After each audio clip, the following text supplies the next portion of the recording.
Now, what was the role of woman? Now we're coming to the basics. What was she created to do and to be? In one word, a helper. And that is the key to understanding fulfillment in a woman's life. A woman's nature is to be a helper. Now, in our contemporary thinking, that's prejudice. There you are, they're putting us down. We are to be helpers. Let me point out something to you which will encourage you. In John 16, verse 7, Jesus referred to the Holy Spirit and he called him the helper. So you women have got the same title as the Holy Spirit. Do you think the Holy Spirit feels inferior to the Father and the Son because he's the helper? Do you think that Jesus feels inferior to the Father because he's the Son? God spoke about Jesus in his earthly ministry and said, "Behold my servant in whom I delight." Do you think that Jesus is inferior to the Father because he's the servant?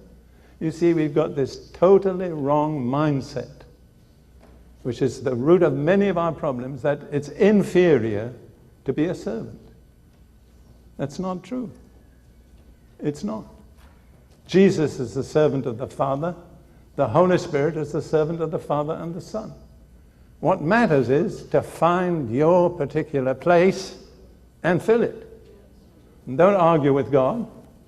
He made you that way, whether male or female, whether black or white or any other color in between. And that's the way you're going to be.